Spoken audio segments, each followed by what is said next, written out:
Aprendí de la peor manera que el amor, ese mismo que nos hace flotar, puede ser el comienzo de una caída sin fin. Imagina estar embarazada de tu amado esposo y que tu padre acabe con tu vida poco después. Buenas tardes, mis amores. Aquí está la abuela Sebastiana con mis 78 años a cuestas, hablando directamente desde mi casita sencilla en Ciudad de México, capital de México. Pero la historia que voy a contar hoy ocurrió en el pueblito donde nací, en San Miguel de Allende, justo en el corazón de México, una ciudad que hoy es punto turístico, llena de cascadas y casonas históricas, pero que en los años 60 no era más que un lugar tranquilo donde todos se conocían, con sus calles empedradas y los chismes que corrían más rápido que el agua de las lluvias. Antes de comenzar mi historia, quiero agradecer a todos ustedes que me están acompañando en este canal. Si te está gustando mi relato, por favor deja tu like, suscríbete y cuéntame en los comentarios desde dónde estás viendo este video. Puede ser desde tu ciudad, tu estado, incluso desde otro país si hay mexicanos por ahí. Si quieres contarme un poco sobre tu vida, te lo agradezco y me encantaría leerlo también. Eso me da una alegría que ni se imaginan, saber que hay gente de todos lados escuchando lo que esta vieja tiene para contar. Nací en 1947, en una época en que las niñas apenas tenían derecho a soñar.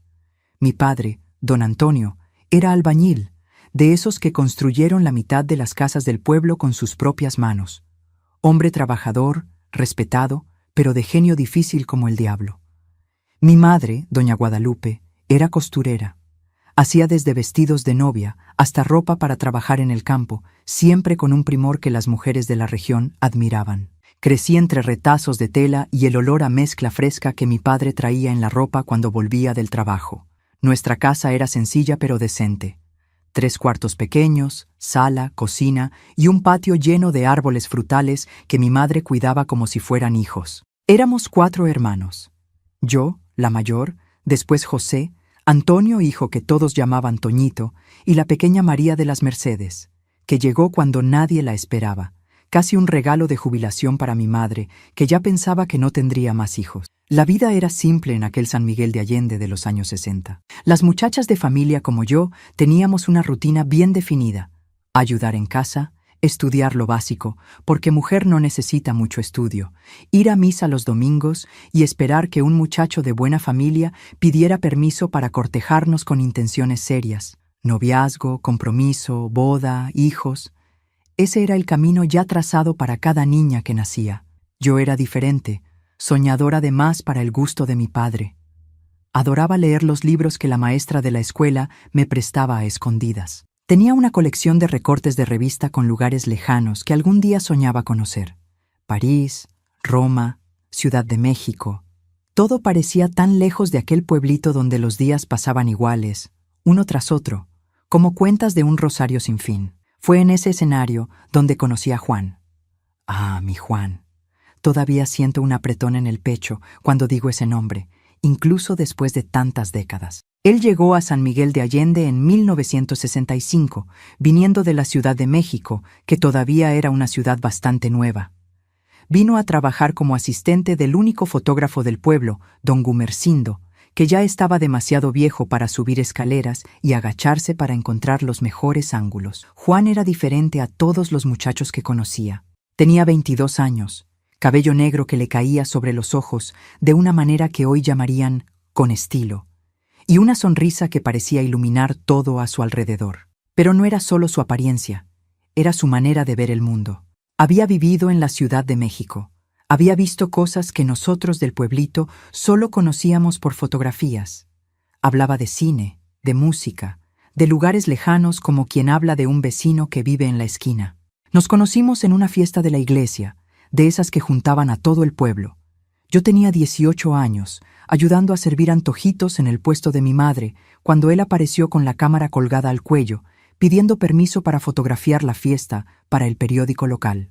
¿La señorita se molestaría si le tomo una foto sirviendo los dulces?, me preguntó con aquella voz que parecía música. Va a quedar linda en el periódico con esa sonrisa. Sentí que la cara se me encendía al instante. Ningún muchacho me había halagado así, tan directamente.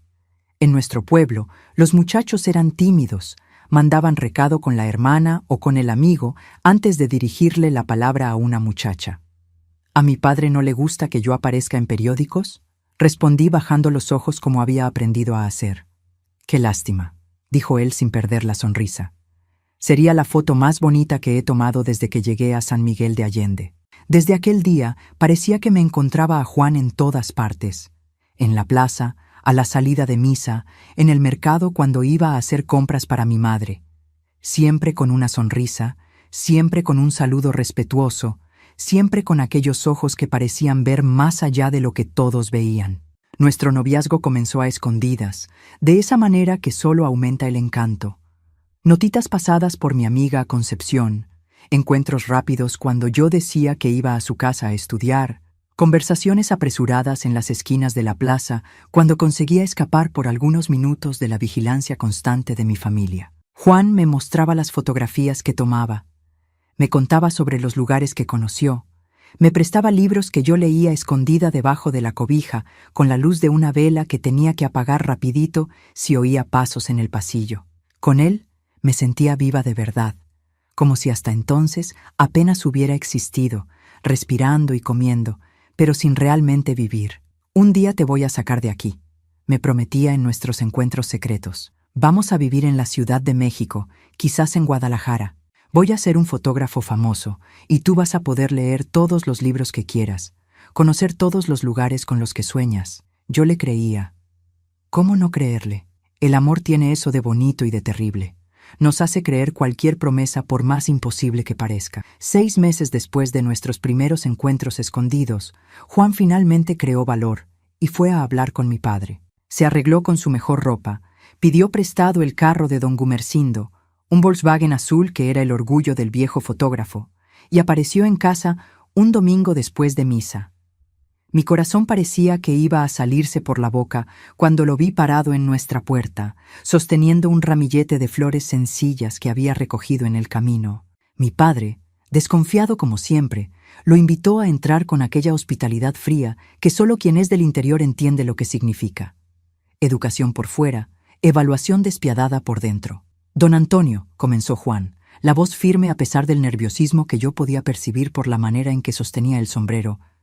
«Vengo aquí con todo respeto a pedir permiso para cortejar a su hija, a Sebastiana». Mi padre, sentado en su silla de siempre en el corredor, esa que nadie más podía usar, miró a Juan de arriba abajo como quien evalúa un animal en el tianguis. «¿Y por qué debería yo dejar a mi hija andar con un forastero que ni familia tiene aquí?», preguntó sin rodeos. «¿Un muchacho que trabaja sacando fotografías, que no tiene tierras, que no tiene nombre conocido? Porque la quiero, señor. La quiero con respeto y con intenciones serias. Estoy juntando dinero. Tengo planes de abrir mi propio estudio pronto. Puedo darle una vida digna a su hija». La conversación siguió por casi 1 hora. Mi padre haciendo preguntas, Juan respondiendo con una calma que me impresionaba. Mi madre siempre diplomática, sirviendo café y tratando de suavizar las asperezas cuando mi padre se ponía demasiado áspero, mis hermanos espiando curiosos por la puerta de la cocina, lanzándome miradas que iban del burla a la admiración. Al final, para mi sorpresa, mi padre estuvo de acuerdo. Con condiciones, claro. Podríamos vernos los domingos después de misa, sentados en el corredor de nuestra casa, bajo los ojos atentos de la familia. Una vez al mes, Juan podría llevarme a tomar una nieve en la plaza, pero tendríamos que volver antes del anochecer. Y en 6 meses, si el noviazgo continuaba, tendríamos que comprometernos oficialmente. Era poco para lo que queríamos, pero era más de lo que esperábamos conseguir. Juan salió de nuestra casa aquel día con una sonrisa tan grande que parecía no caber en su rostro. Yo me quedé flotando, ayudando a mi madre a lavar la loza del café, pero con la cabeza en las nubes, imaginando nuestro futuro juntos. Los meses que siguieron fueron los más felices de mi joven vida. Juan venía a visitarme religiosamente todos los domingos, siempre trayendo algún detallito, una flor, un libro escondido dentro del saco que me entregaba cuando nadie estaba mirando, una fotografía que había tomado pensando en mí. Nuestros paseos mensuales para tomar nieve eran planeados con anticipación, cada minuto precioso lejos de las miradas de la familia aprovechado al máximo. Poco a poco, Juan fue conquistando incluso a mi padre. Ayudaba en las pequeñas reparaciones de la casa. Traía noticias de la Ciudad de México que interesaban a mi padre, que seguía la política por la radio. Mostraba respeto genuino por sus opiniones, incluso cuando no estaba de acuerdo. Mi madre ya lo trataba como a un hijo, guardando el mejor pedazo del pastel para cuando él viniera a visitarnos, preguntando por su salud, hasta haciéndole un suéter para enfrentar el frío del invierno en Guanajuato. Fue entonces cuando todo cambió, mis queridos. En uno de aquellos encuentros rápidos que aún manteníamos a escondidas, ahora no por prohibición, sino para tener algunos momentos solo para nosotros, sin la familia entera observando, Juan me besó de una manera diferente, más intensa, más urgente. Estábamos escondidos detrás de la iglesia vieja, en un rinconcito que nadie frecuentaba a esa hora del día. «Cásate conmigo, Sebastiana», susurró entre besos. «No aguanto más esperar, pero mi padre dijo que necesitamos estar comprometidos por lo menos un año», respondí, preocupada con las convenciones que habían sido establecidas. «No aguanto esperar un año. Te quiero conmigo ahora, todos los días, todas las noches». Lo que pasó después, mis queridos, fue lo que ocurre cuando dos jóvenes enamorados pierden la cabeza. No voy a entrar en detalles porque ustedes son inteligentes y entienden lo que quiero decir, pero aquella tarde detrás de la iglesia vieja cruzamos una línea que las muchachas de familia en mi época no debían cruzar antes de la boda. En las semanas siguientes nos encontramos más veces a escondidas. Era incorrecto, yo sabía que lo era. Había sido criada sabiendo que lo era, pero el amor tiene esa fuerza que parece derribar todas las barreras de lo que es correcto e incorrecto. Juan y yo nos amábamos con la intensidad de quien tiene prisa, de quien siente que el tiempo está pasando demasiado rápido y cada momento necesita ser vivido con toda la entrega posible. Fue cuando mi menstruación se retrasó. Al principio no le di importancia. «Es nerviosismo», me dije a mí misma. «Es porque ando preocupada con los planes de boda». Pero cuando una semana se volvió 2 y 2 se volvieron 3, el miedo comenzó a apoderarse de mí. Busqué a Juan en uno de nuestros encuentros secretos, temblando como una hoja, apenas consiguiendo sacar las palabras. «Creo que estoy embarazada», dije finalmente, las lágrimas corriendo por mi rostro sin que pudiera controlarlas. «Mi padre va a matarme, va a matarnos a los dos». Esperaba ver pánico en su rostro, tal vez incluso que sugiriera que huyéramos de allí inmediatamente, pero lo que vi me sorprendió.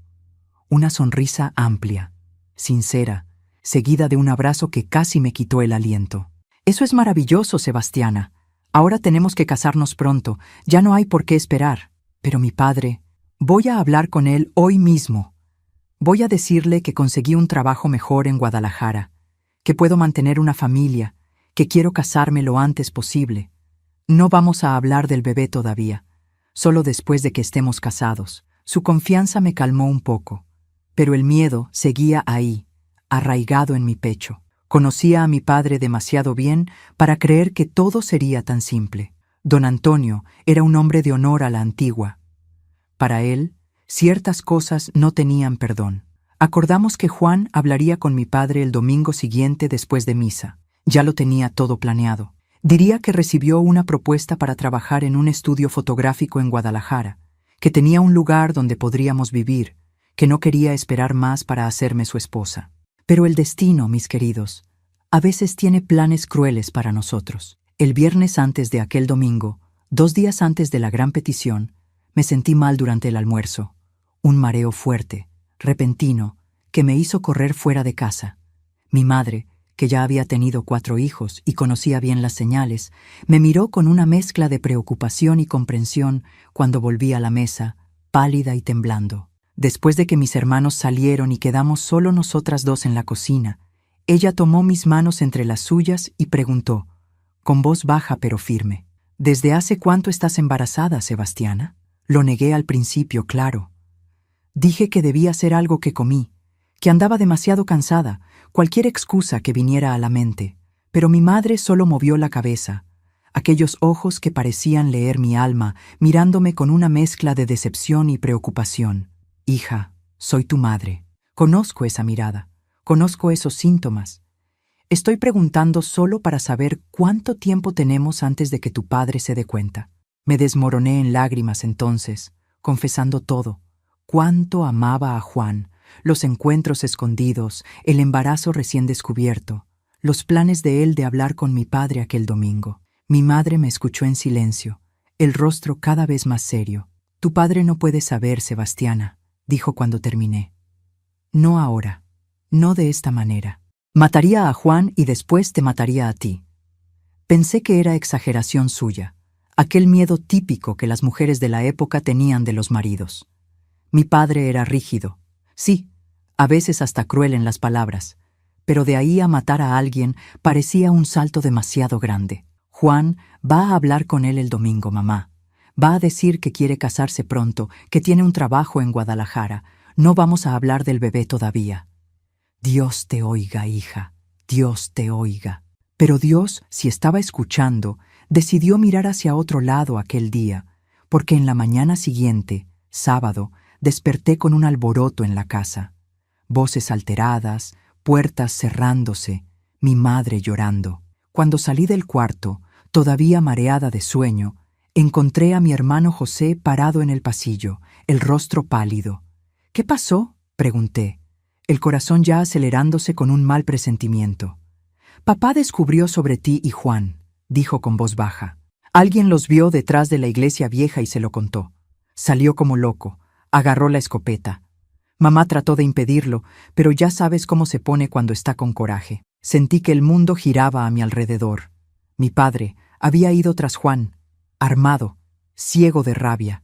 Todas las historias que había escuchado sobre hombres que mataron por honor, todos los casos que las mujeres comentaban en voz baja sobre muchachas que se perdieron y los novios que pagaron el precio, todo eso pasó por mi cabeza como una película de terror. ¿A dónde fue?, grité, agarrando la camisa de mi hermano. «Tenemos que impedirlo». Fue al estudio de don Gumersindo. Dijo que iba a resolver el problema de una vez. No pensé dos veces. Todavía en camisón, sin ni siquiera ponerme los zapatos, salí corriendo por la calle de tierra en dirección al centro del pueblo, donde quedaba el pequeño estudio fotográfico. La gente miraba asustada. Algunos trataron de pararme para preguntar qué estaba pasando, pero yo corría como si mi vida dependiera de ello. Y, de cierta forma, dependía. Cuando llegué al estudio, ya había una pequeña multitud en la puerta. El corazón se me heló dentro del pecho. Empujé a la gente, desesperada por entrar, gritando el nombre de Juan, gritando por mi padre, gritando por Dios. Pero era demasiado tarde, mis queridos, demasiado tarde. Cuando entré en aquel estudio, el tiempo se detuvo. Juro por Dios que se detuvo. El ruido de la multitud allá afuera desapareció.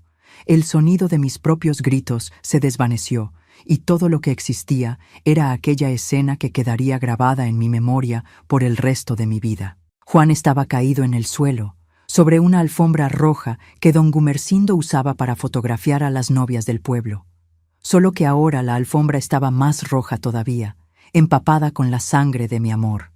Sus ojos, aquellos ojos que me habían mirado con tanto cariño, estaban abiertos, vidriosos, mirando a la nada.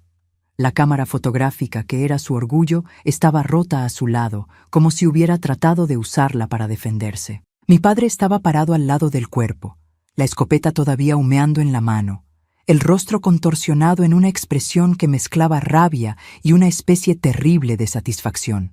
Cuando me vio entrar, sus ojos se estrecharon y algo cambió en aquel rostro que yo conocía desde que nací. No era más mi padre allí, era un extraño, un monstruo tomado por un odio que jamás había visto. ¡Juan!, grité, corriendo hacia su cuerpo, cayendo de rodillas en la sangre, tratando de tocar su rostro ya frío. «Juan, por favor, háblame». Pero él no iba a hablar más, nunca más. 2 tiros en el pecho, directo al corazón. Mi padre siempre fue bueno de puntería. Se enorgullecía de eso en las cacerías que hacía con los amigos los fines de semana. «Aléjate de ese sinvergüenza», rugió mi padre, agarrando mi brazo con tanta fuerza que dejó marcas moradas. «Deshonró a nuestra familia, te deshonró a ti». «¿Qué hiciste?», grité, debatiéndome, tratando de soltarme. «Mataste a él, mataste al hombre que amo, al padre de mi hijo.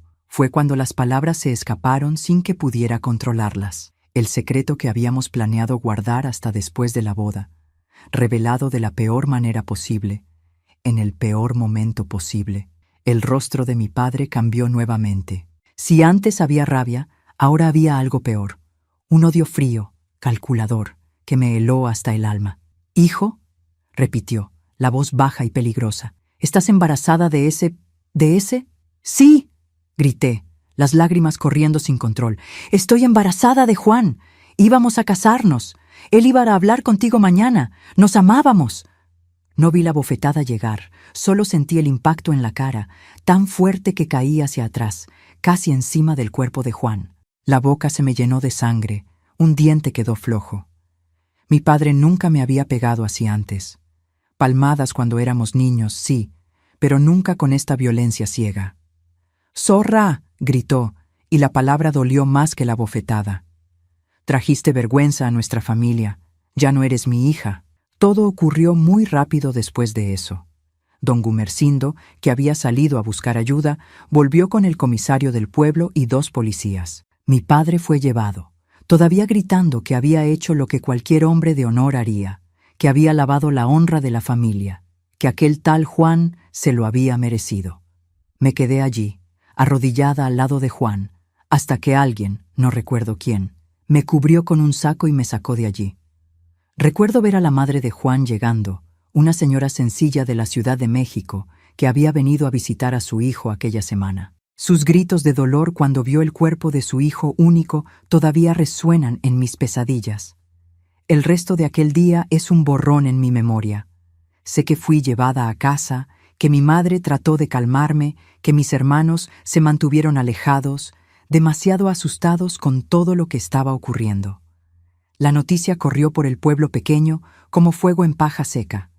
Al final del día, todos ya sabían que don Antonio había matado al fotógrafo que embarazó a su hija.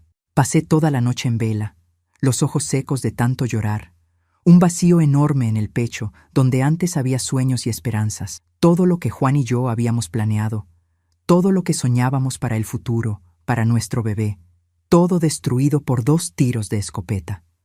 Mi madre entró en el cuarto de madrugada, el rostro hinchado de tanto llorar también. Se sentó en el borde de mi cama y tomó mis manos entre las suyas, como siempre hacía cuando yo estaba enferma o triste. «Hija, tu padre va a estar preso por un tiempo», dijo, la voz temblando. «Pero en este pueblo, por la forma en que la gente piensa, no va a estar preso por mucho tiempo». «¿Estas cosas?», dudó, como si buscara las palabras correctas. «Estas cosas pasan por aquí, y los hombres se protegen. Dicen que fue por honor». «¿Qué honor, mamá?», pregunté, la voz ronca de tanto gritar. «¿Qué honor hay en matar a un hombre bueno que solo quería casarse conmigo, que solo quería hacerme feliz?» Ella no respondió, solo bajó la cabeza, y en aquel gesto entendí que para ella, criada en la misma tradición, tal vez hubiera realmente algún sentido en toda aquella violencia. Era un mundo de hombres, donde el honor valía más que la vida, donde una hija perdida era peor que una hija muerta. «Necesitas salir de aquí, Sebastiana», continuó después de un largo silencio. «Ya no es seguro para ti en este pueblo. La gente va a hablar, van a señalar, van a maltratar, y tu padre, cuando salga de la cárcel...» No necesitó terminar la frase. Ambas sabíamos lo que ocurriría. Mi padre, humillado frente al pueblo entero, no iba a descansar hasta resolver el otro problema, el embarazo que yo llevaba. «Voy a mandarte a la casa de tu tía Josefa en Guadalajara», continuó. «Ella ya sabe de todo, aceptó recibirte allá. Puedes tener al bebé, decidir qué hacer después. ¿Y tú, mamá? ¿Y mis hermanos? Vamos a estar bien», dijo, pero sus ojos decían otra cosa. «Tu padre, a pesar de todo, no va a lastimarnos. Es contigo con quien está furioso». Aquella misma noche, con apenas un atado de ropa y el poco dinero que mi madre había escondido de mi padre a lo largo de los años, salí de casa. Mi hermano José me llevó hasta la terminal de autobuses en el silencio de la madrugada para tomar el primer autobús a Guadalajara. «Cuídate, mana», dijo, abrazándome torpemente en la plataforma. «Y cuida al bebé también». Fue la última vez que vi a mi hermano. La última vez que vi a cualquier persona de mi familia por mucho, mucho tiempo. El viaje hasta Guadalajara fue largo y doloroso. Cada sacudida del autobús en la carretera de tierra parecía recordarme la realidad brutal que había caído sobre mi vida. Hace menos de 48 horas, yo era una joven enamorada con planes de boda, esperando un hijo del hombre que amaba. Ahora era una fugitiva, una mujer perdida, como dirían en mi pueblo, llevando en el vientre al hijo de un hombre muerto por mi propio padre. Tía Josefa me recibió sin hacer muchas preguntas. Era hermana de mi madre, pero tan diferente de ella como fuera posible. Mientras mi madre era sumisa, silenciosa, mi tía era independiente, tenía su propio negocio, una pequeña tienda de telas en el centro de Guadalajara, y nunca se había casado. «Solterona», la llamaban, pero ella parecía no importarle con los rótulos. «Te vas a quedar aquí conmigo el tiempo que necesites», dijo, mostrándome el pequeño cuarto en la parte trasera de la casa. «Nadie necesita saber de dónde vienes o qué pasó. Aquí puedes ser quien quieras». Durante las primeras semanas apenas salí de aquel cuarto. El dolor de la pérdida de Juan era tan intenso que parecía físico, como si me hubieran arrancado una parte del cuerpo. Lloraba hasta dormir. Despertaba llorando, pasaba los días reviviendo cada momento que habíamos pasado juntos, cada promesa, cada sueño. El único consuelo era la vida que crecía dentro de mí. En los momentos más oscuros, cuando pensaba que no aguantaría más, ponía la mano en la barriga aún plana y susurraba: «Eres parte de él. Eres nuestro amor. Por ti voy a seguir adelante». Tía Josefa me dio espacio para el luto, pero después de un mes comenzó gentilmente a jalarme de vuelta a la vida. Me invitó a ayudar en la tienda, me enseñó sobre telas, sobre costura, sobre cómo tratar con clientes. Poco a poco encontré un poco de paz en aquel trabajo, en las pequeñas tareas diarias, en la rutina que me impedía hundirme completamente en la desesperación. La barriga comenzó a crecer, y con ella crecía también un nuevo tipo de esperanza. No era la misma esperanza luminosa e ingenua que tenía antes. Era algo más calmado, más fuerte, nacido del dolor, más determinado a sobrevivir. Fue cuando estaba entrando en el 5.º mes de embarazo, ya adaptándome a la nueva vida en Guadalajara, que el pasado vino a encontrarme de la manera más brutal posible.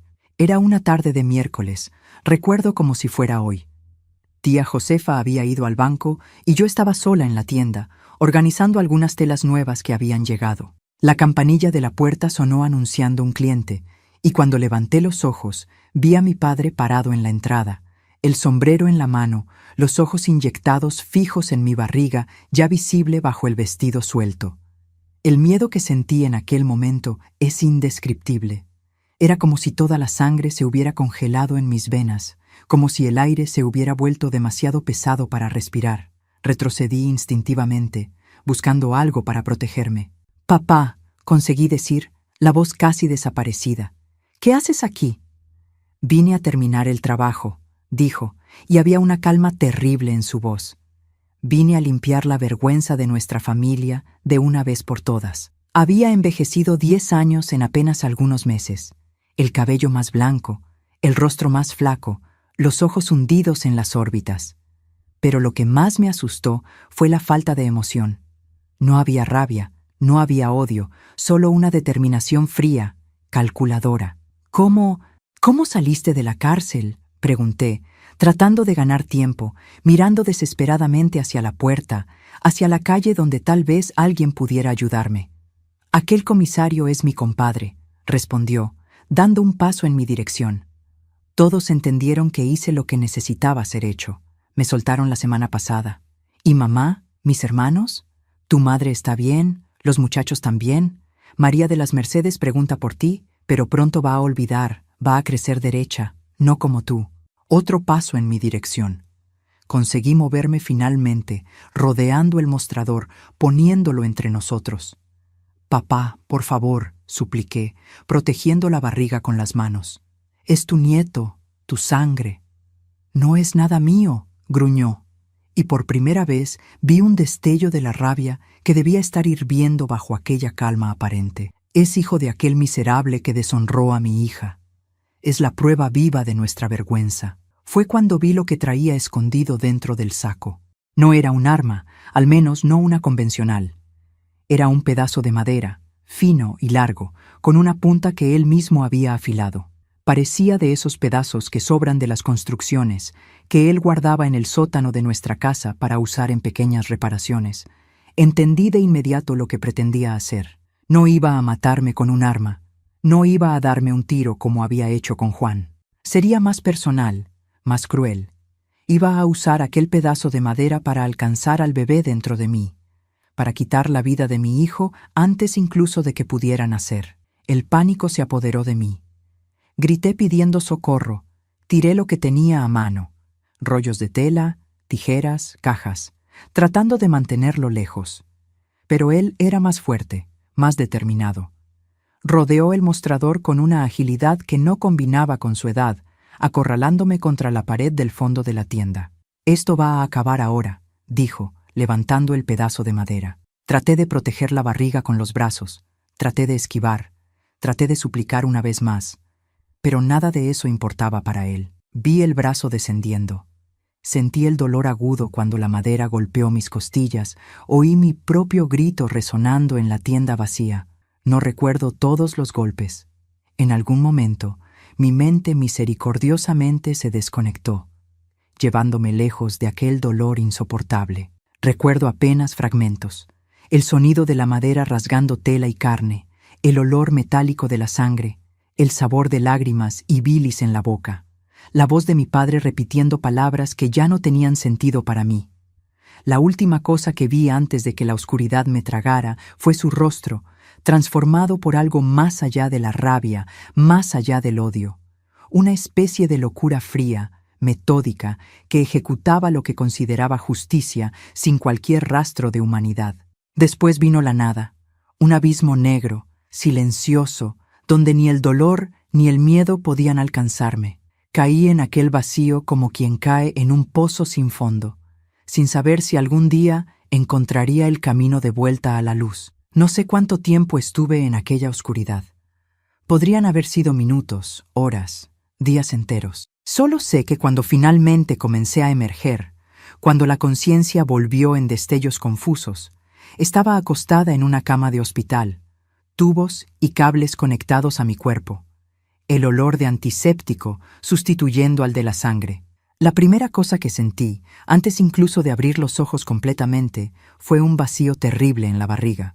Instintivamente, mis manos buscaron la protuberancia que se había vuelto tan familiar en los últimos meses. Pero donde antes había vida creciendo, ahora solo había vendajes, dolor y una ausencia que pesaba más que cualquier presencia. Traté de hablar, pero mi garganta estaba demasiado seca, demasiado dolorida. Un gemido débil fue todo lo que conseguí producir, pero fue suficiente para alertar a alguien que estaba en el cuarto. Sentí una mano suave en mi frente. Oí una voz familiar murmurando palabras de consuelo. «Calma, mi hija. Está todo bien ahora. Estás segura». Abrí los ojos con dificultad, parpadeando contra la luz fuerte del hospital. Cuando mi visión finalmente se aclaró, vi a mi madre inclinada sobre mí, el rostro marcado por lágrimas, los ojos rojos de quien no dormía hace días. Parecía haber envejecido 20 años desde la última vez que la vi. «Mamá», conseguí susurrar, la voz áspera como lija. ¿Qué pasó?» Vi el dolor pasar por su rostro. Vi la vacilación, el miedo de contarme la verdad completa. Pero antes de que pudiera responder cualquier cosa, otra pregunta más urgente se formó en mi mente confusa. «¿Mi bebé?», pregunté, y vi en sus ojos la respuesta que mi corazón ya sabía, pero que mi alma se negaba a aceptar. Mi madre solo movió la cabeza, las lágrimas corriendo silenciosamente. No necesitó decir las palabras. El vacío en mi vientre, el vacío en mi corazón ya me habían contado todo. Fue cuando me di cuenta que había perdido no solo a Juan, no solo el futuro que soñamos juntos, sino también el último pedazo de él que me quedaba. Nuestro hijo, que nunca llegaría a conocer el mundo. El cielo que veía por la ventana del hospital era de un azul imposible, como si el mundo allá afuera no supiera de la oscuridad que me consumía por dentro. ¿Cómo podía el sol seguir brillando? ¿Cómo podían los pájaros seguir cantando? Mi mundo se había acabado, pero el resto del universo seguía indiferente, como si nada hubiera ocurrido. ¿Cuánto tiempo?, pregunté a mi madre, que todavía sostenía mi mano, la voz un poco más firme ahora que me habían dado agua. 3 días, respondió, arreglando las cobijas sobre mí con aquel cuidado que solo las madres tienen. Perdiste mucha sangre. Los médicos no estaban seguros si ibas a sobrevivir. Parte de mí quería preguntar por qué se habían esforzado tanto para mantenerme viva. ¿Qué quedaba para mí ahora? Juan muerto, nuestro hijo arrancado de mí antes mismo de poder conocer el mundo, mi familia destruida, mi propio padre transformado en un monstruo que ya no reconocía. ¿Y él?, pregunté, sin conseguir decir la palabra padre. No después de lo que había hecho. Mi madre dudó, los ojos bajando hacia nuestras manos entrelazadas. Está muerto, dijo finalmente, la voz casi un susurro. El padre de Juan, don Manuel, de la Ciudad de México. Ella se detuvo, respiró hondo, como si cada palabra fuera demasiado dolorosa. Cuando tu padre todavía estaba allí, contigo, habían avisado a él sobre la muerte de su hijo. Vino para el entierro y para conocerte. Quería conocer a la muchacha que su hijo amaba tanto. El mundo pareció girar a mi alrededor, las paredes blancas del hospital ondulando como si estuvieran hechas de agua. El padre de Juan me salvó, dije, comprendiendo. Él oyó mis gritos desde la calle, entró en la tienda y vio lo que estaba pasando. Tu padre no lo vio llegar, continuó mi madre. Estaba demasiado ocupado destruyéndome, completé, la amargura dando un sabor metálico a las palabras. Mi madre solo asintió, las lágrimas volviendo a caer. Don Manuel disparó una vez, solo una vez. Después llamó a la ambulancia para ti. Pero era demasiado tarde para el bebé, concluí, sintiendo el vacío en el vientre como un agujero negro que amenazaba tragarme por completo. Para los dos, corrigió suavemente. Para el bebé y para tu padre. Una parte de mí debería haber sentido algo. Tristeza, rabia, alivio tal vez. Pero no sentí nada. Era como si todas las emociones hubieran sido drenadas junto con mi sangre en aquel suelo de la tienda. Miré hacia el techo blanco del hospital, contando las manchas de moho que formaban dibujos sin sentido. ¿Don Manuel está preso?, pregunté después de un largo silencio. No, mi madre respondió, y había cierta firmeza en su voz que nunca había escuchado antes. Las personas de la calle vieron lo que pasó. Testificaron que él salvó tu vida, que tu padre iba a matarte también. Lo llamaron legítima defensa de terceros. Irónico, pensé. El mismo sistema que había soltado a mi padre tan rápidamente después de matar a Juan, ahora protegía al hombre que había matado a mi padre para salvarme. La justicia tenía esas cosas torcidas, esos caminos que parecían tener sentido solo para quien estaba del lado correcto de la historia. ¿Y ahora?, pregunté, más para mí misma que para mi madre.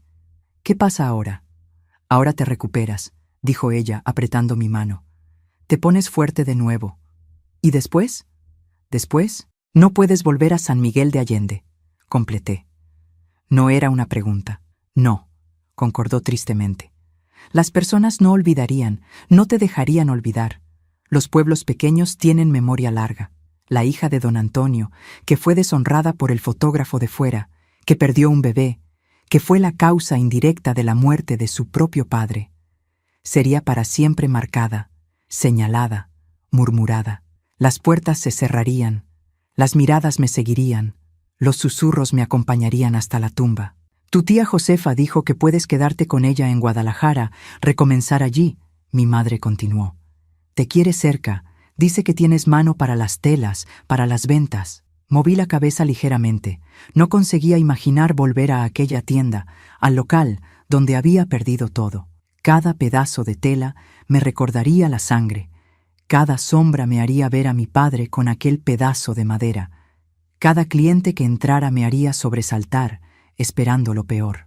No puedo quedarme en Guadalajara, dije finalmente. No puedo quedarme cerca de todo esto. Mi madre asintió, como si ya esperara esa respuesta. Tengo una prima en Ciudad de México, Azul, que no conoces. Salió de Guanajuato hace muchos años. Le escribí cuando todo pasó. Dijo que puede recibirte, ayudarte a encontrar trabajo allá. Ciudad de México, la ciudad grande, el hormiguero humano donde nadie conocería mi historia, donde podría perderme en la multitud, ser apenas un rostro anónimo entre millones. La idea me atrajo como una luz atrae a las mariposas. Peligrosa tal vez, pero irresistible en la promesa de calor y claridad. ¿Cuándo puedo ir?, pregunté, y vi el alivio en los ojos cansados de mi madre. Ella tenía miedo de que yo desistiera, que el dolor fuera demasiado grande para seguir adelante. Los médicos dicen que necesitan observarte por una semana más. Después, si todo está bien, podemos organizar el viaje. Una semana. 7 días entre el infierno que había vivido y el purgatorio que me esperaba. Tiempo suficiente para que los vendajes externos comenzaran a cicatrizar. Pero ningún siglo sería suficiente para las heridas internas. ¿Y tú, mamá? ¿Y mis hermanos? Su rostro envejecido se contrajo en una expresión que mezclaba dolor y determinación. Voy a cuidar de tus hermanos. José ya está trabajando, ayudando en casa. Toñito y María de las Mercedes todavía me necesitan. No pregunté si vendría conmigo, si dejaría el pueblo donde había pasado la vida entera. Sabía la respuesta. Mi madre era de esas mujeres que plantaban raíces profundas, que no abandonaban sus deberes, que soportaban el peso del mundo sin quejarse. Se quedaría en San Miguel de Allende, enfrentaría las miradas, los comentarios, cuidaría de la tumba del marido y seguiría adelante, un día tras otro, como siempre había hecho. Los días en el hospital se arrastraron como caracoles, cada minuto pareciendo una hora, cada hora un día entero. Las enfermeras eran amables, los médicos eficientes, pero nadie sabía exactamente qué decir a la muchacha que había perdido todo de una sola vez. Sus palabras de consuelo sonaban vacías. Sus miradas de pena me hacían sentir aún más sola. Mi madre venía todos los días, traía comida casera escondida en la bolsa, contaba pequeñas historias del pueblo que parecían venir de otro mundo, de otra vida que yo había vivido hace 1000 años. Tía Josefa también aparecía, trayendo revistas, un vestido nuevo para que usara cuando saliera, hablando de los planes que tenía para mí en caso de que cambiara de idea sobre Ciudad de México. En aquella semana de recuperación, descubrí que los daños internos habían sido extensos. Además de perder al bebé, los médicos tuvieron que remover parte de mi útero, destruido por la violencia del ataque. Nunca podría tener hijos, nunca llevaría otra vida dentro de mí. Era joven, tenía apenas 19 años, y ya cargaba esa sentencia perpetua.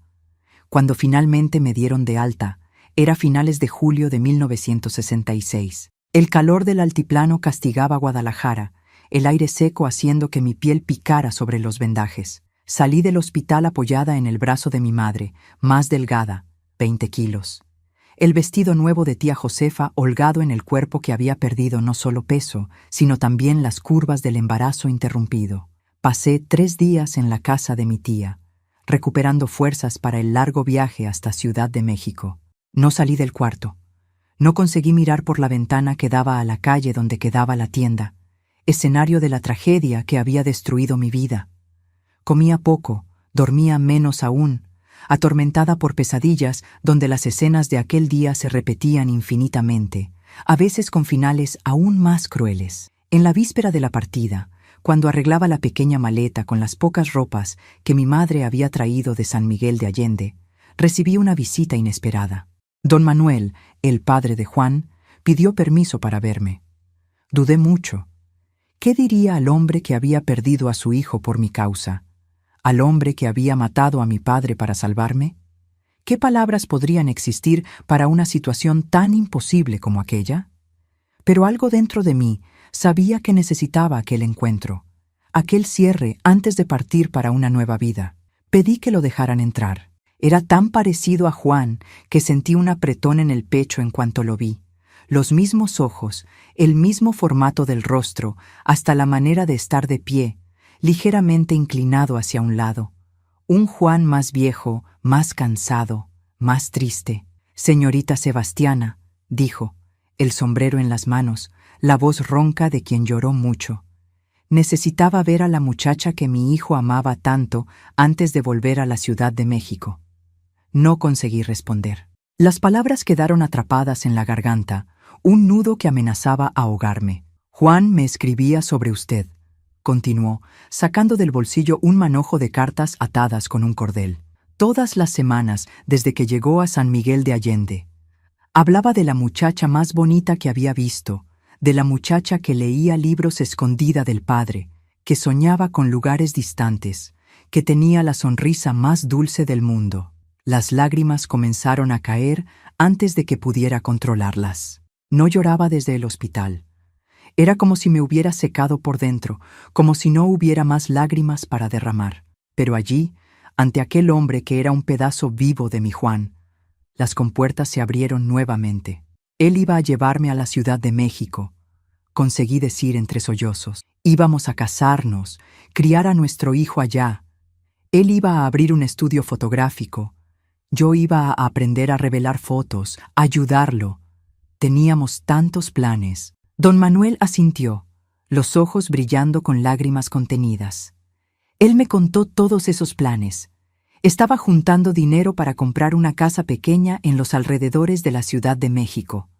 Quería darte una vida digna, lejos de los chismes de pueblo pequeño. Quedamos en silencio por un momento, ambos perdidos en las memorias de quien habíamos perdido, de futuros que nunca se realizarían. Vine a pedir perdón, dijo finalmente, la voz casi un susurro, por no haber llegado antes, por no haber salvado a mi hijo, por no haber salvado a tu bebé. Usted salvó mi vida, respondí, sintiendo el peso de esas palabras. Una vida que ni siquiera sabía si quería continuar viviendo, pero que él había preservado a costa de su propia libertad. ¿Cómo puedo agradecer por eso? Viviendo, respondió simplemente, viviendo plenamente como mi Juan habría querido. Él te amaba demasiado para querer verte así, destruida. Antes de partir, don Manuel me entregó el manojo de cartas y algo más. Un sobre marrón conteniendo algunas fotografías. Son las últimas que él tomó, explicó. Estaban en su cámara cuando pasó. Don Gumersindo las reveló para mí.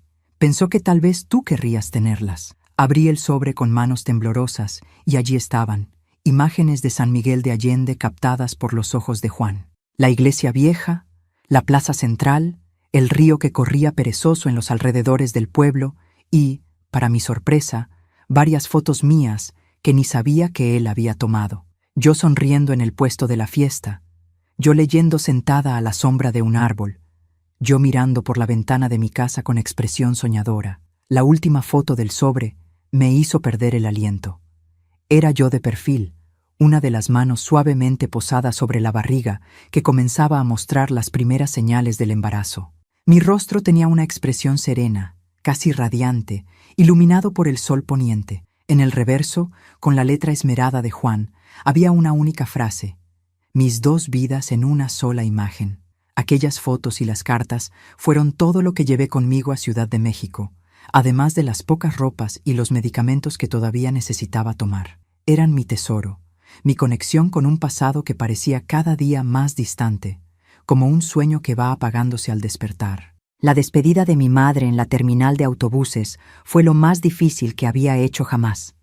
Nos abrazamos como si supiéramos, en el fondo, que sería la última vez. Ella lloró silenciosamente, mojando mi hombro con lágrimas que parecían no tener fin.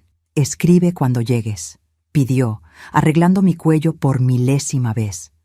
Cuéntame cómo es Ciudad de México, cómo son las personas allá. Voy a escribir todas las semanas, prometí, sabiendo que era una promesa que tal vez no conseguiría cumplir.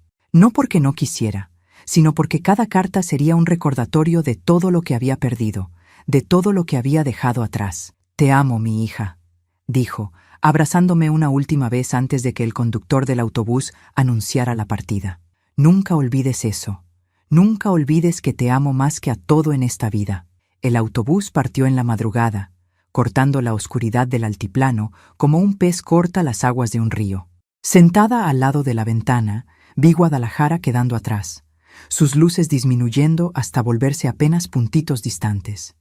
Y después nada. Frente a mí, la carretera se extendía como una invitación incierta, llevándome hacia un futuro que no conseguía imaginar. Tenía 19 años, el cuerpo todavía dolorido, el corazón en pedazos, y partía sola hacia la ciudad más grande del país, con nada más que una maleta pequeña, algunas fotografías y un vacío en el pecho donde antes había esperanza. No sabía lo que me esperaba en Ciudad de México. No sabía si encontraría fuerzas para recomenzar, si el dolor disminuiría lo suficiente para permitirme respirar sin sentir que me estaba ahogando. La única certeza que llevaba era que no podía volver. El pasado había sido sellado con sangre, con muerte, con pérdidas irreparables. Solo quedaba seguir adelante, un pie delante del otro, un día tras otro, cargando el peso de memorias que ninguna distancia jamás borraría. Apoyé la cabeza en el vidrio frío de la ventana del autobús, observando las estrellas que punteaban el cielo infinito del México central. En algún lugar allá arriba, pensé, tal vez Juan estuviera mirando por mí. Tal vez nuestro hijo, que ni llegó a conocer el mundo, estuviera seguro en sus brazos. Era un pensamiento tonto, infantil tal vez, pero en aquel momento de soledad absoluta, era el único consuelo que conseguía encontrar. La carretera continuaba implacable, llevándome hacia un destino que yo no había elegido, hacia una vida que nunca había imaginado, hacia un mundo donde tendría que aprender a existir siendo apenas la mitad de quien un día fui. El autobús seguía tragando kilómetros en la oscuridad, y yo seguía dentro de él, una pasajera camino a lo desconocido, dejando atrás lo que quedaba de la niña que un día soñó con amor, familia y felicidad. Ciudad de México me tragó como una fiera devora a su presa. La terminal de autobuses del norte, donde bajé después de casi 24 horas de viaje, parecía un hormiguero humano. Gente corriendo para todos lados, anuncios incomprensibles en el altavoz, olores extraños, ruidos que nunca había oído antes. Me quedé parada en medio de aquella confusión, sosteniendo mi maletita gastada, el cuerpo aún dolorido, sintiéndome menor que una hormiga. «Muchachita, ¿vas a quedarte parada todo el día?», gritó un taxista, asustándome. «¿Estás buscando a alguien?». Le entregué el papel arrugado con la dirección de la prima de mi madre. El hombre miró, hizo una mueca y señaló hacia un autobús urbano. «Toma ese, baja en la parada final. Barrio lejos, el taxi te cobraría los ojos de la cara». Así era Ciudad de México en 1966. Directa, apresurada, sin tiempo para gentilezas de pueblo. Seguí la orientación en trance, subiendo al autobús repleto, agarrándome donde podía mientras el vehículo serpenteaba por avenidas interminables, por barrios que parecían ciudades enteras, por un laberinto de concreto que parecía no tener fin. La casa de Sumira quedaba en la periferia de la zona oriente, en un barrio llamado Iztapalapa, una construcción simple apretada entre tantas otras iguales, en una calle de tierra que se volvía lodo cuando llovía. Ella me recibió con la hospitalidad desconfiada, típica de quien vive en la ciudad grande. Un abrazo rápido, preguntas prácticas, ojos evaluando mi estado deplorable. «Tu madre me contó por encima lo que pasó», dijo mientras me mostraba el cuartito en la parte trasera donde me quedaría. «Aquí nadie va a saber nada de eso. Comienzas de nuevo, como mucha gente hace en esta ciudad. Comenzar de nuevo, como si fuera tan simple, como si fuera cambiar de ropa o cambiar de peinado, como si pudiera dejar atrás no solo un lugar, sino también todo lo que me definía hasta entonces». Los primeros meses en Ciudad de México fueron un borrón gris de soledad. Sumira me consiguió un empleo en una fábrica de ropa donde trabajaba como supervisora. Me sentaba frente a una máquina de coser industrial durante 12 horas al día, cosiendo piezas idénticas una tras otra, los dedos llenos de pinchazos de aguja, la espalda dolorida, la mente vacía. Por la noche, acostada en el colchón delgado de mi cuartito, sacaba de debajo de la almohada las fotos de Juan y las cartas que él había escrito a su padre. Releía cada palabra hasta memorizarlas. Miraba su rostro sonriente hasta que las lágrimas nublaban mi visión. Era mi ritual particular de luto, mi forma de mantener vivo algo que todos querían que olvidara. «Necesitas salir más», insistía Sumira en los raros domingos en que no trabajábamos. Conocer gente, distraerte, quedarte en ese cuarto solo mirando fotografías viejas no te va a hacer bien. Pero lo que ella no entendía, lo que nadie podía entender, es que yo no quería sentirme bien. Sentirme bien parecía una traición a Juan, a nuestro hijo que nunca nació, a todo lo que perdimos. El dolor era mi única conexión con ellos, y me aferraba a él como un náufrago se aferra a un pedazo de madera en mar abierto. 1967. Llegó, frío y gris. Cumplí 20 años sola, sin celebración, sin siquiera una llamada telefónica de la familia que había dejado atrás. Las cartas de mi madre fueron volviéndose cada vez más raras, cada vez más superficiales. Era como si la distancia física hubiera creado también una distancia emocional imposible de atravesar. Fue por esa época que comencé a notar cambios en mi cuerpo. Además de las cicatrices físicas del ataque que había sufrido, además del útero parcialmente removido que me condenaba a nunca tener hijos, comencé a sentir dolores constantes en el bajo vientre, sangramientos irregulares, cansancio que ningún descanso aliviaba. «Necesitas ir a un médico», dijo Sumira cuando me vio doblada de dolor durante la cena, el rostro pálido como cera. «Hay una clínica del gobierno aquí cerca, atienden gratis». Resistí cuanto pude. Médicos significaban preguntas, significaban explicar lo que había pasado, significaban revivir el trauma que trataba, sin éxito, de enterrar. Pero cuando el dolor se volvió insoportable, cuando ni conseguía mantenerme de pie frente a la máquina de coser, no tuve elección. El diagnóstico vino frío, técnico, impersonal. Infección pélvica crónica debido a trauma en el tracto reproductivo, agravada por cicatrización inadecuada post-cirugía. El médico, un hombre joven que apenas me miró a los ojos, prescribió antibióticos, analgésicos y reposo. «Reposo no es una opción, doctor», dije, pensando en el trabajo que no podía perder, en el cuarto que no podría seguir pagando si perdía el empleo. «Necesito trabajar». Él se encogió de hombros, indiferente a mi desesperación. «Entonces va a seguir enferma. Usted elige». Salí de la clínica más quebrada que cuando entré. No era solo el cuerpo que fallaba, era la vida entera que parecía conspirar contra mí. Sin familia, sin amor, sin salud, sin futuro. A los 20 años me sentía como una vieja de 80, cargando un peso que me curvaba no solo físicamente, sino también en el alma. Los medicamentos ayudaron por un tiempo, pero pronto los dolores volvieron, acompañados ahora de fiebres nocturnas que me dejaban empapada de sudor, temblando bajo la cobija delgada. Adelgacé tanto que mis ropas, ya grandes para mi cuerpo disminuido por la tragedia, ahora parecían pertenecer a otra persona completamente distinta. A finales de 1967, casi me desmayé en la fábrica. Caí sobre la máquina de coser, la aguja perforando mi mano, la sangre manchando la tela blanca que cosía. Fui llevada de urgencia al mismo hospital público donde había recibido el diagnóstico inicial. Esta vez, el médico fue diferente. Una mujer de mediana edad, ojos cansados pero amables, que me examinó con cuidado y me hizo preguntas que nadie había hecho antes sobre el accidente original, sobre el tratamiento recibido en Guadalajara, sobre cómo había sido mi recuperación. «Tienes una infección grave que se ha extendido», me explicó después de los exámenes. «Necesitamos internarte para un tratamiento con antibióticos intravenosos y probablemente vas a necesitar otra cirugía para remover tejido dañado». «No puedo quedarme internada», protesté débilmente. «Voy a perder mi empleo, mi cuarto. Si no te quedas, vas a perder la vida», respondió directamente, pero sin crueldad. «La elección es tuya, pero creo que ya has perdido demasiadas cosas para renunciar también a esto». Algo en la forma como habló, no con lástima, sino con una comprensión genuina, rompió la última barrera que me mantenía en pie.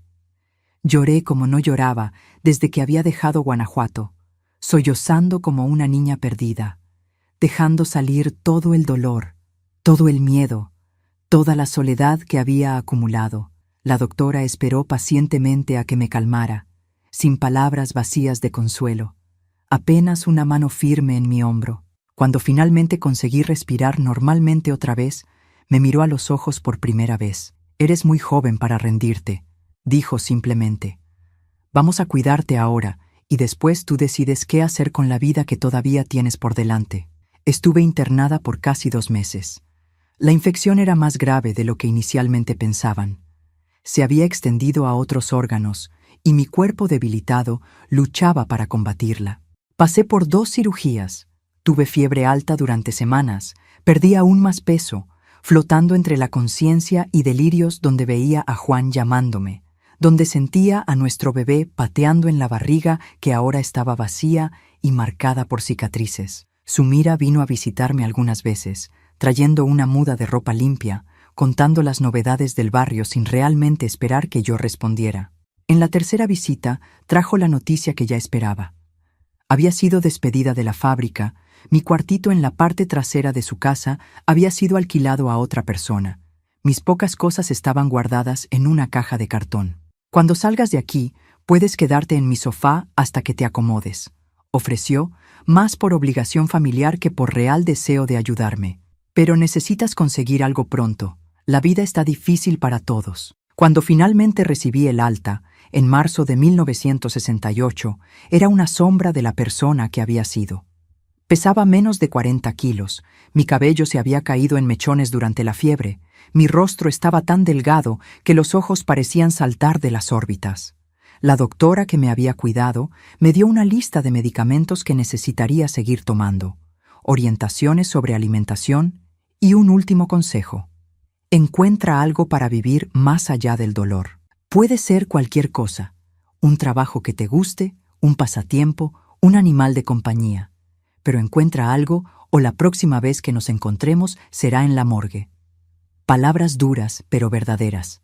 Me estaba muriendo, no solo físicamente, sino por dentro. La chispa de vida que aún quedaba en mí estaba a punto de apagarse completamente. El sofá de Sumira era incómodo y su paciencia corta. Después de 2 semanas oyendo indirectas sobre cómo yo necesitaba espabilarme, encontré un trabajo como dependienta en una panadería cerca de la estación del metro. El dueño, un español de corazón blando, se compadeció de mi estado deplorable y me ofreció, además del salario mínimo, un cuartito en la parte trasera de la panadería donde podía dormir. La muchacha parece que volvió de la guerra, comentó con su esposa cuando creía que no lo estaba escuchando. Nunca había una persona tan acabada con tan poca edad. Era verdad. Mirándome en el pequeño espejo agrietado del baño de la panadería, apenas reconocía a la persona que me devolvía la mirada. ¿Dónde estaba la muchacha de mejillas sonrosadas que sonreía en las fotografías de Juan? ¿Dónde estaba la joven que soñaba con París, con Roma, con una vida más allá de las fronteras de San Miguel de Allende? Todo lo que veía era un fantasma. Ojos muertos, en un rostro que había envejecido décadas en apenas 2 años. El trabajo en la panadería era agotador, pero tenía sus ventajas. Comenzaba a las 5 de la mañana y terminaba a las 7 de la noche, lo que significaba que pasaba prácticamente todo el tiempo despierta ocupada, sin espacio para pensamientos sombríos. Y siempre había pan, café, a veces hasta un pedazo de jamón o queso que sobraba del mostrador. Poco a poco, casi contra mi voluntad, comencé a ganar peso nuevamente. Los medicamentos y la alimentación regular hicieron que los dolores disminuyeran. No desaparecieron completamente, pero se volvieron tolerables, lo suficiente para que pudiera trabajar sin desmayarme. El cabello comenzó a crecer de nuevo, todavía no tan brillante como antes, pero cubriendo el cuero cabelludo que había quedado expuesto durante la enfermedad. Fue en la panadería donde conocí a doña Margarita, una señora española que venía todas las mañanas a comprar pan caliente y se quedaba conversando un poco antes de volver a casa. Ella notó mi acento del interior, preguntó de dónde venía, mostró genuino interés cuando mencioné Guanajuato. Mi hija vive en Guadalajara, comentó un día. Se casó con un tapatío y se fue. La extraño tanto que me duele en el pecho. No sé qué me hizo confiar en ella. Tal vez fuera su manera maternal, tal vez fuera la soledad que ya duraba tanto que parecía parte de mí. Tal vez fuera simplemente el hecho de que estaba cansada de cargar sola el peso de mi historia. Una mañana, cuando la panadería estaba vacía, excepto por nosotras dos, le conté todo. No los detalles más crueles, pero lo suficiente para que entendiera por qué una muchacha de 21 años parecía haber vivido varias vidas de sufrimiento. Ella escuchó en silencio, los ojos húmedos, sosteniendo mi mano sobre el mostrador. Cuando terminé, en vez de ofrecer palabras vacías de consuelo, o peor, lástima disfrazada de comprensión, simplemente dijo: «Ven a cenar a mi casa hoy. Mi marido está viajando por trabajo y tengo demasiada sopa para comer sola». Aquella invitación simple fue el inicio de una amistad que salvaría mi vida. Doña Margarita vivía en un apartamento pequeño pero acogedor en el centro, decorado con recuerdos de España y fotos de la familia en las paredes. Santos católicos observaban con ojos bondadosos y el olor a comida casera llenaba cada rincón. Cenamos juntas, conversamos sobre cosas simples, recetas, el clima, las novedades del barrio. Ella no tocó más el tema de mi tragedia. No hizo preguntas invasivas, no ofreció consejos que no pedí. Simplemente me trató como una persona normal, algo que no sucedía desde hacía tanto tiempo que había olvidado cómo era. Cuando estaba por irme, colocó en mi mano un libro pequeño encuadernado en cuero gastado. «Poemas de Gabriela Mistral», explicó. «Una poetisa chilena que también conoció el dolor. Tal vez te haga compañía en las noches de insomnio». Volví a mi cuartito en la parte trasera de la panadería, con el libro apretado contra el pecho como un tesoro. Hacía cuánto tiempo que no leía nada más allá de prospectos de medicamentos y etiquetas de productos. Tal vez desde las cartas de Juan. Tal vez desde los libros que la maestra de San Miguel de Allende me prestaba a escondidas antes de que todo se derrumbara. Aquella noche, por primera vez en años, no dormí por una razón diferente al dolor o al miedo. Me quedé despierta leyendo los poemas de Gabriela Mistral, absorbiendo cada palabra, cada verso que parecía hablar directamente con mi alma herida. «Deja que mis manos se acostumbren a las tuyas, que se calienten como palomas en nido tibio, que se entrecrucen como ramas en selva huracanada, como raíces en el seno generoso de la tierra». Las palabras de aquella mujer que había muerto décadas atrás, de alguna forma me conectaron nuevamente con algo que había perdido. No solo el amor por Juan, no solo el hijo que nunca llegó a nacer, sino el amor por la propia vida, por la belleza que todavía podía existir incluso después de la peor de las tormentas. La cena con doña Margarita se repitió la semana siguiente, y la otra, y la siguiente después de esa. Pronto estaba pasando mis domingos libres en su casa, ayudando a hacer pasteles españoles, escuchando historias de su infancia en un pueblo cerca de Madrid, aprendiendo a hacer encaje de bolillos en las largas tardes de invierno chilango. Ella nunca me trató con lástima, nunca habló de mí como la pobrecita o la muchacha de la tragedia. Para ella, yo era simplemente Sebastiana, la niña de Guanajuato que trabajaba en la panadería, que le gustaba la poesía y tenía mano para el encaje. Fue esa mirada que veía no solo mi pasado, sino también posibilidades de futuro, la que lentamente comenzó a traerme de vuelta a la vida. En 1969, cuando cumplí 22 años, doña Margarita me dio un regalo que cambiaría el rumbo de mi existencia. Una caja de costura completa con tijeras finas, hilos coloridos, agujas de todos los tamaños y una tarjeta de presentación. «Mi amiga Concepción tiene un taller de costura en la colonia Roma», explicó. «Necesita a alguien que sepa hacer acabados delicados, encajes, bordados. Le hablé de ti. Si quieres, puedes comenzar el lunes». La oportunidad era inesperada y asustadora. Después de años apenas sobreviviendo, la idea de realmente construir algo, de usar una habilidad que había aprendido con mi madre y perfeccionado con doña Margarita, parecía casi imposible de creer. «No sé si estoy lista», confesé insegura. «Nadie está realmente listo para nada en la vida», respondió ella con la sabiduría simple que tenía. «Uno solo descubre si está listo cuando lo hace». El lunes siguiente, temblando de nerviosismo, me presenté en el taller de Concepción. Era un lugar pequeño pero elegante, frecuentado por señoras de la sociedad capitalina que querían ropa exclusiva hecha a mano, diferente de los vestidos producidos en masa que comenzaban a dominar las tiendas de la ciudad. Concepción era una española robusta, de manos rápidas y mirada evaluadora. Examinó mis manos. Me pidió que hiciera algunos puntos de bordado en un retal. Observó cómo manejaba los encajes delicados que adornaban los vestidos de fiesta. Doña Margarita dijo que pasaste por tiempos difíciles. Comentó mientras yo trabajaba, concentrada para que los dedos no temblaran. Dijo también que nunca conoció a alguien con tanto talento natural para los trabajos de aguja. No respondí, manteniendo los ojos fijos en la tela entre mis dedos. El miedo a fallar, a decepcionar, a perder también esta oportunidad, era paralizante. «No me interesa tu pasado, niña», Concepción continuó, la voz firme pero no unkind. «Me interesa tu futuro. Y si trabajas como estás trabajando ahora, tendrás un lugar aquí por el tiempo que quieras». Así comenzó un nuevo capítulo de mi vida, uno que todavía cargaba las cicatrices del pasado, que todavía estaba marcado por dolores físicos y emocionales que nunca desaparecerían completamente. Pero un capítulo donde, por primera vez desde la tragedia, había un hilo tenue de esperanza, una posibilidad, aunque distante, de que tal vez, solo tal vez, pudiera encontrar algún significado más allá del dolor. El taller de Concepción se convirtió en mi refugio, mi santuario. Entre sedas y tules, entre encajes y bordados, encontré un propósito que me mantenía respirando, que hacía cada nuevo día soportable. No era felicidad. Dudo que jamás conocería ese sentimiento nuevamente. Pero era algo cercano a la paz, una tregua en el campo de batalla que había sido mi existencia. Y en las noches silenciosas, cuando volvía al pequeño cuarto que ahora alquilaba cerca del taller, todavía sacaba de debajo de la almohada las fotografías de Juan, las cartas que guardaba como reliquias sagradas.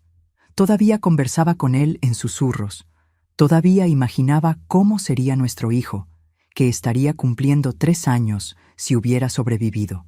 El dolor continuaba allí, constante como la propia respiración, pero ahora había aprendido a cargar su peso sin derrumbarme completamente bajo él. Era un tipo extraño de supervivencia, una existencia que ocurría en los márgenes, en las sombras. No vivía plenamente, no sabía más cómo hacer eso, pero tampoco estaba más apenas esperando la muerte. Estaba en algún lugar entre esos dos extremos, caminando por un valle de sombras que parecía no tener fin, pero al menos ahora tenía fuerzas para continuar el viaje, un paso tras otro, día tras día, cargando conmigo los fantasmas de lo que podría haber sido. Los años 70 llegaron a Ciudad de México con el ruido ensordecedor del progreso. La ciudad crecía como un monstruo hambriento, devorando todo a su paso. Casas antiguas, árboles centenarios, tradiciones, memorias. Edificios brotaban del suelo casi de la noche a la mañana. Avenidas se extendían cortando barrios enteros. El concreto avanzaba implacable sobre cualquier vestigio de naturaleza. Yo observaba esa transformación con la distancia de quien ya no se siente parte del mundo. Tenía 23 años en 1970, pero me sentía como si hubiera vivido un siglo.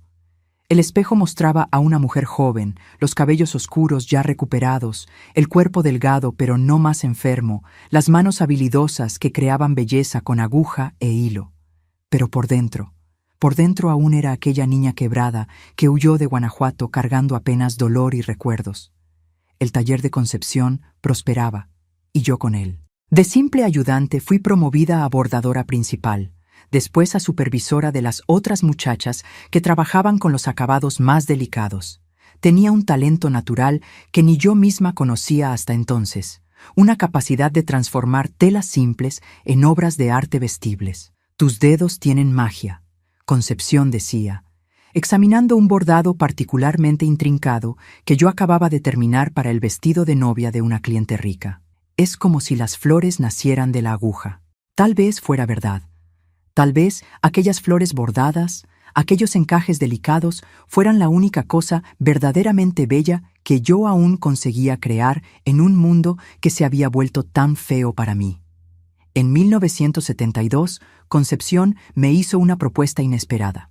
Estaba envejeciendo, decía. Las manos ya no eran tan firmes, los ojos ya no veían los detalles minúsculos de los bordados más elaborados. Quería que me convirtiera en su socia, que asumiera gradualmente el taller que había construido con tanto esfuerzo. «No tengo hijos», explicó, sentada en la pequeña sala del fondo donde hacíamos nuestros refrigerios. Tú eres la hija que la vida me dio. Quiero que mi trabajo continúe en tus manos cuando yo ya no esté aquí. La propuesta me asustó. Socia significaba responsabilidad, significaba compromiso con el futuro, significaba creer que habría un mañana que valdría la pena vivir. No estaba segura si estaba lista para eso, si algún día lo estaría. Necesito pensarlo, respondí, la voz temblorosa ante la posibilidad que se abría frente a mí. Aquella noche, como hacía en los momentos importantes, saqué las fotografías de Juan y las cartas que él había escrito a su padre. Me senté en la pequeña mesa de mi cuarto de pensión, esparcí aquellas reliquias del pasado frente a mí y conversé en silencio con el hombre que aún amaba, incluso después de 6 años de su partida. ¿Qué me dirías ahora, Juan? Pregunté a la fotografía que me mostraba su sonrisa congelada en el tiempo. Tú, que tenías tantos sueños, tantos planes para nosotros, ¿qué dirías sobre esta oportunidad que estoy recibiendo? Obviamente no hubo respuesta, solo el silencio del cuarto, el ruido distante de la ciudad allá afuera y el dolor familiar que nunca me abandonaba completamente. Pero mientras miraba aquel rostro que conocía cada línea, cada expresión, recordé algo que él había escrito en una de las cartas a su padre. Sebastiana tiene una fuerza que ella misma desconoce. Es como aquellos árboles del altiplano que parecen secos y muertos en la sequía, pero que guardan vida dentro de sí, esperando el momento adecuado para florecer nuevamente. ¿Sería eso lo que estaba ocurriendo? Después de años de sequía emocional, ¿estaría finalmente encontrando un pequeño brote de vida dentro de mí? No amor, no felicidad plena. Sabía que esos sentimientos habían sido enterrados junto con Juan y nuestro hijo. Pero tal vez, propósito, significado, una razón para continuar más allá de la simple inercia de la supervivencia. A la mañana siguiente, le dije a Concepción que aceptaba su propuesta. Sus ojos se llenaron de lágrimas de alivio y alegría, sentimientos que yo observaba con la curiosidad de quien ya no recuerda bien cómo es sentirlos. Vamos a cambiar el nombre, decidió en el acto. De ahora en adelante será Taller Concepción y Sebastiana. Luego, cuando me jubilé, será solo Taller Sebastiana. Mi nombre en la fachada de una tienda. Mi nombre asociado a algo bello, a algo que creaba en vez de destruir. Era un concepto tan extraño que casi no conseguía procesarlo. La sociedad con Concepción marcó el inicio de una nueva fase. Aprendí sobre la parte comercial del negocio, sobre cómo lidiar con proveedores, cómo negociar con clientes exigentes, cómo administrar las finanzas siempre ajustadas.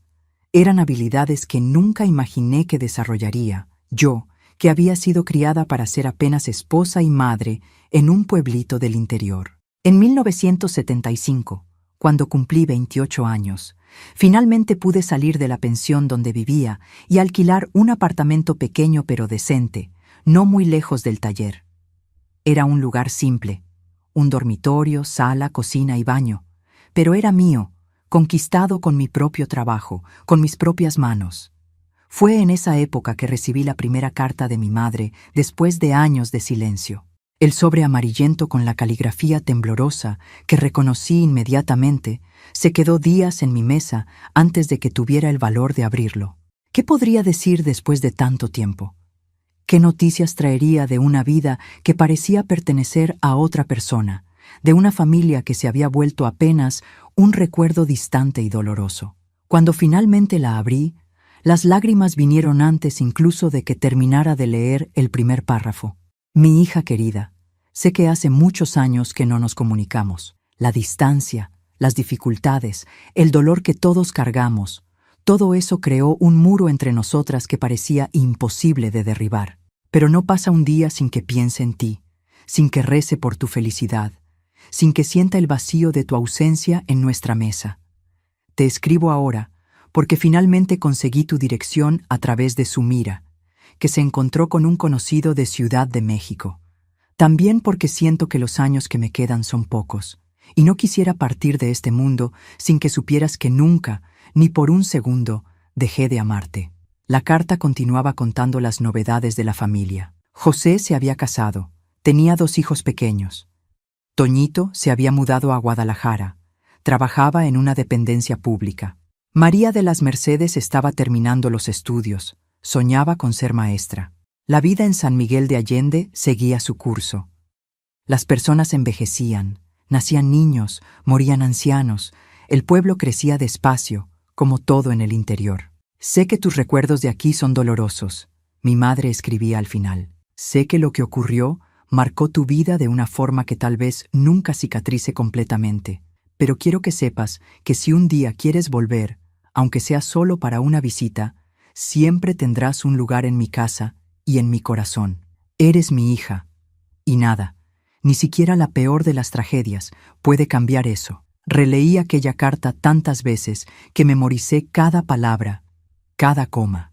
Era un puente frágil extendido sobre un abismo que parecía intransitable, una mano extendida a través del tiempo y la distancia, pero no conseguí responderla, no todavía. La idea de revivir aquel dolor, de poner en palabras todo lo que había ocurrido desde que dejé Guanajuato, era demasiado aterradora. Guardé la carta junto con las fotografías de Juan. Me prometí a mí misma que respondería cuando estuviera lista. Pero los días se volvieron semanas, las semanas se volvieron meses, y la carta continuó sin respuesta. Un fantasma más acosándome en las noches solitarias. 1976 trajo cambios al taller. Concepción, ahora con casi 70 años, comenzó a alejarse gradualmente, viniendo apenas algunas horas al día, dejando cada vez más decisiones en mis manos. El negocio prosperaba modestamente. Nunca seríamos ricos, pero teníamos nuestra clientela fiel, nuestros encargos constantes para vestidos de novia, ropa de fiesta, ajuares de bebé para familias tradicionales. Fue en ese año también que doña Margarita, mi primera amiga en Ciudad de México, enfermó gravemente. Un cáncer que se extendió demasiado rápido, que consumió su cuerpo robusto en cuestión de meses. La visitaba en el hospital todos los días después del trabajo, llevando flores, libros de poesía que leíamos juntas, noticias del mundo exterior que ella ya no podía ver. Fuiste un ángel en mi vida, Sebastiana, me dijo una tarde de septiembre, su mano fría apretando la mía con la poca fuerza que aún tenía. Cuando te conocí pensé que estaba ayudando a una muchacha perdida, pero fuiste tú quien llenó el vacío que la ausencia de mi hija había dejado. Usted fue mi ángel, respondí, las lágrimas que raramente me permitía ahora corriendo libremente. Me salvó cuando yo ya no quería ser salvada. Ella murió aquella misma noche, silenciosamente, como había vivido. En el funeral, pequeño y triste, me di cuenta de que era la única persona, además del marido anciano, que realmente la lloraba, que sentiría su falta más allá de la cortesía social. Había perdido no solo una amiga, sino a la mujer que había sido como una segunda madre, que me había extendido la mano cuando todos los demás me habían dado la espalda. Aquella pérdida reabrió heridas que nunca habían cicatrizado realmente.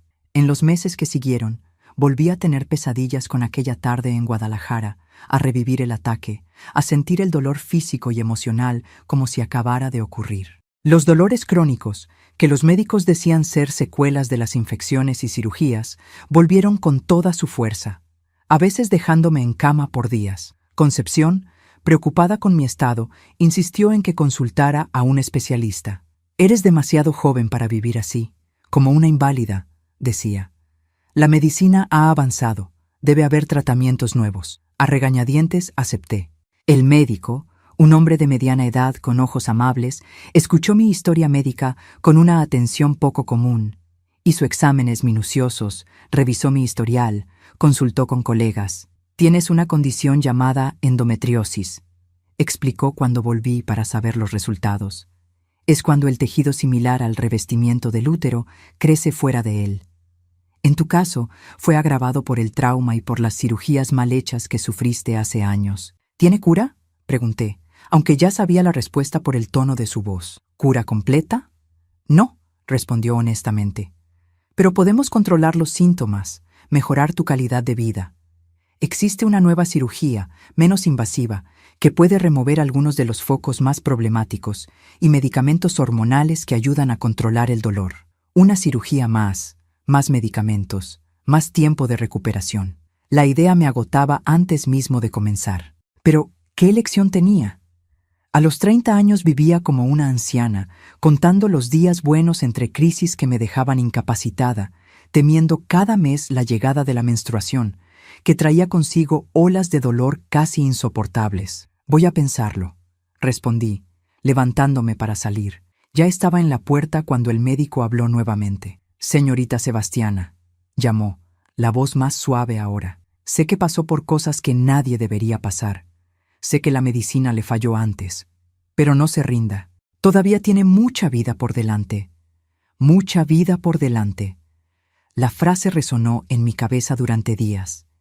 ¿Era eso lo que quería? ¿Más vida? ¿Más años de soledad, de dolor, de recuerdos que me acosaban como fantasmas? ¿Qué tipo de futuro podía esperar yo, que había sido marcada tan profundamente por el pasado? La respuesta vino de un lugar inesperado. Una tarde, mientras trabajaba en un bordado particularmente delicado para el vestido de novia de una joven rica, la cliente entró al taller para una prueba. Traía en los brazos a una niña pequeña, no más de 3 años, de coletas doradas y ojos curiosos. «Espero que no te moleste», dijo la cliente, acomodando a la niña en su regazo. La nana se enfermó y no tenía con quién dejarla. «No», respondí. Estaba paralizada, mirando a aquella niña que tenía exactamente la edad que mi hijo tendría si hubiera sobrevivido. La misma mirada viva, curiosa, que imaginaba que él tendría. La misma sonrisa fácil que Juan tenía en las fotografías que guardaba como tesoros. «¡Qué flor tan bonita!», dijo la pequeñita de repente, señalando el bordado en que yo trabajaba. «Parece de verdad, algo dentro de mí, algo que creí que había muerto hace mucho tiempo, se movió en aquel momento. Un calor en el pecho, una suavidad que no sentía hace años. No era felicidad, no exactamente. Era más como posibilidad, como si una puerta que creí permanentemente cerrada se hubiera entreabierto, dejando entrar un rayo de luz. «Gracias», conseguí decir, la voz ronca de emoción. «¿Quieres ver cómo la hago?». La niña asintió entusiasmada, y su madre, sorprendida por mi receptividad inusual, la sentó en una silla a mi lado. Pasé la hora siguiente mostrándole cómo los puntos se transformaban en pétalos, cómo los hilos coloridos daban vida a la tela blanca. Sus ojitos brillaban de fascinación. Sus preguntas inocentes me recordaban una época en que yo también me maravillaba con las pequeñas magias del mundo. Cuando finalmente se fueron, me quedé sentada por un largo tiempo, mirando el bordado inacabado, sintiendo aquella extraña emoción que no conseguía nombrar. No era cura. Sabía que algunas heridas nunca cicatrizarían completamente. No era olvido. Juan, nuestro hijo no nacido, la violencia que había destruido nuestra oportunidad de felicidad, todo eso seguía allí, seguía siendo parte de mí. Era algo diferente. Algo como aceptación, tal vez. La comprensión de que podría cargar aquel dolor y aún así encontrar pequeños momentos de belleza, de conexión, de significado. Que el pasado no necesitaba determinar completamente mi futuro. Que tal vez, solo tal vez, todavía hubiera un propósito para mí en este mundo, más allá de simplemente existir en la sombra de lo que podría haber sido. En la semana siguiente, programé la cirugía. 3 meses después, inicié un curso nocturno de diseño de moda en una escuela técnica cerca del taller. En la Navidad de aquel año, finalmente respondí la carta de mi madre, contando brevemente sobre mi vida en Ciudad de México, preguntando por mis hermanos, abriendo una puerta que había permanecido cerrada por casi una década. No era un recomienzo completo, no era un borrado mágico de todo lo que había ocurrido. Las cicatrices físicas y emocionales continuaban allí, algunas todavía dolorosas al tacto, otras apenas marcas blanquecinas de batallas pasadas. Las noches todavía traían pesadillas ocasionales. Los cumpleaños de Juan y la fecha en que nuestro hijo debería haber nacido seguían siendo días de luto silencioso.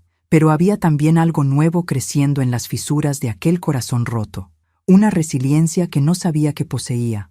Una capacidad de encontrar pequeñas alegrías en medio del dolor. Una fuerza que, como Juan había escrito tantos años atrás, estaba apenas esperando el momento adecuado para manifestarse.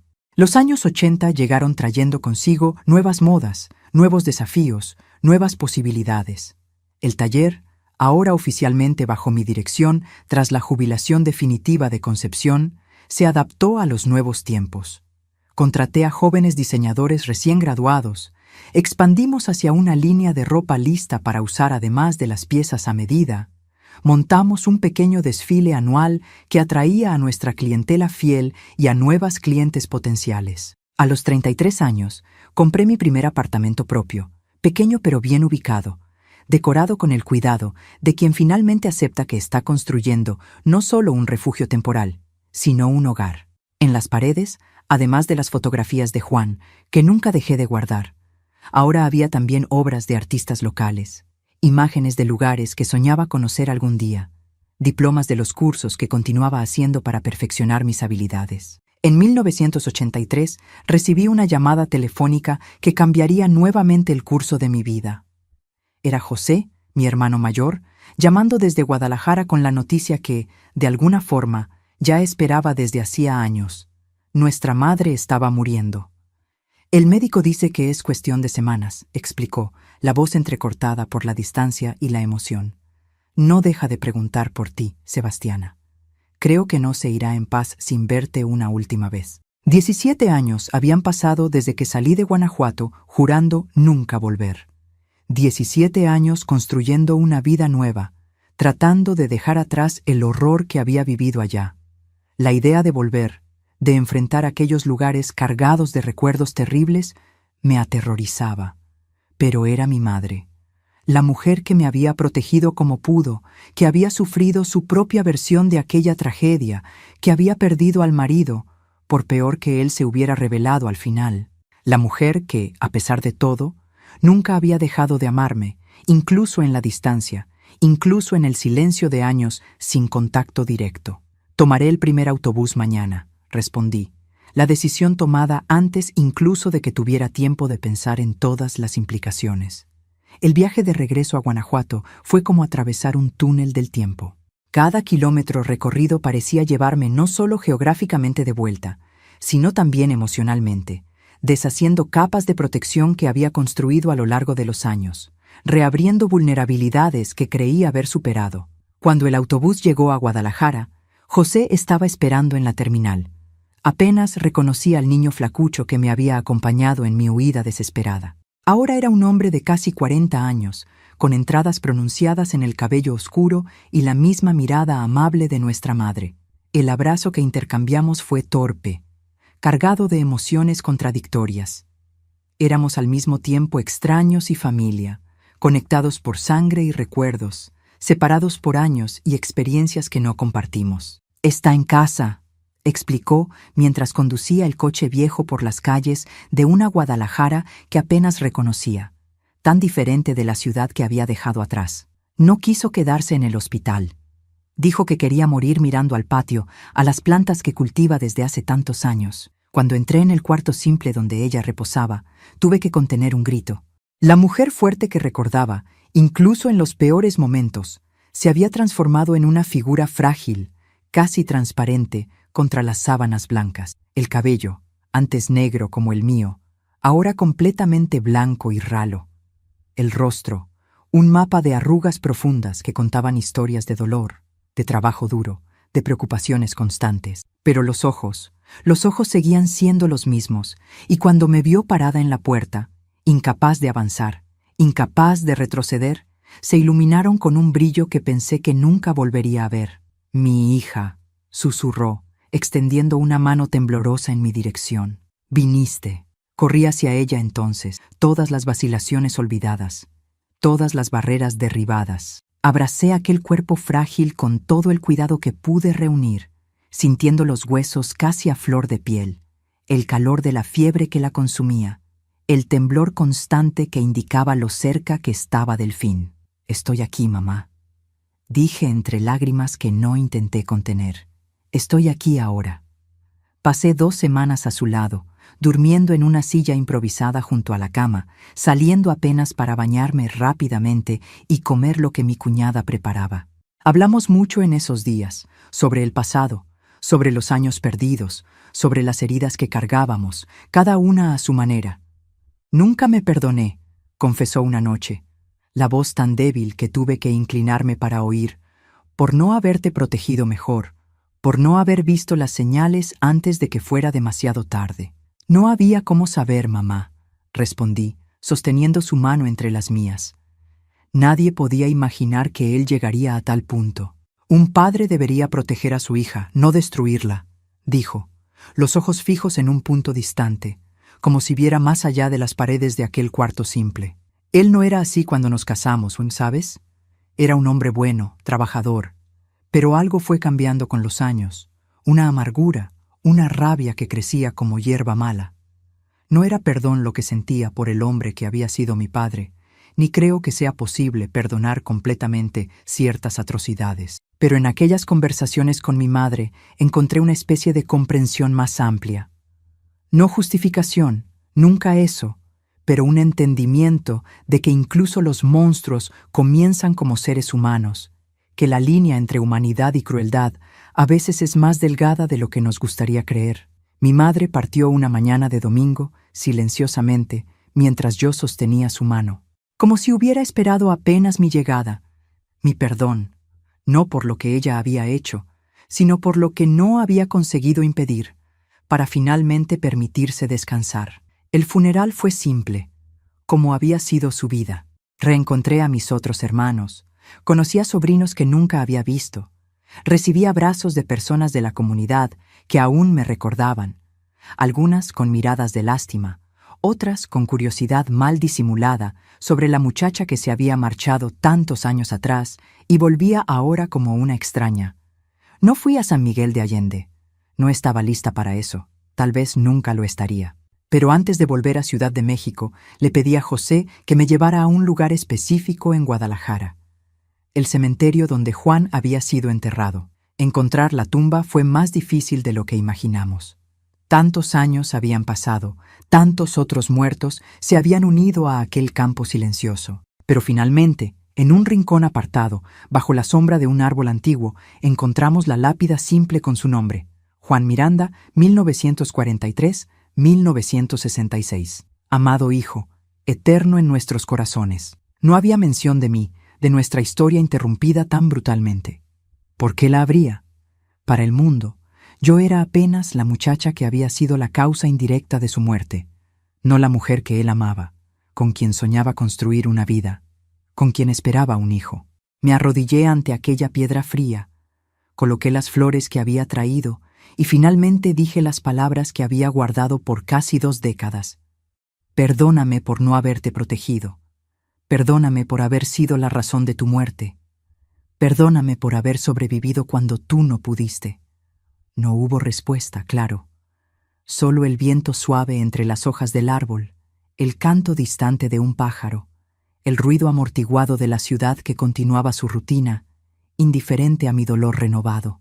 Pero de alguna forma, en aquel momento de despedida tardía, sentí algo soltarse dentro de mí. No era la liberación completa. Las cadenas del pasado eran demasiado pesadas para eso, pero era como si un nudo particularmente apretado se hubiera aflojado un poco, permitiéndome respirar más profundamente por primera vez en años. Volví a Ciudad de México 3 días después, llevando conmigo fotografías antiguas que mi madre había guardado, cartas que yo había enviado y ella había preservado como tesoros, pequeños recuerdos de una vida que parecía haber pertenecido a otra persona.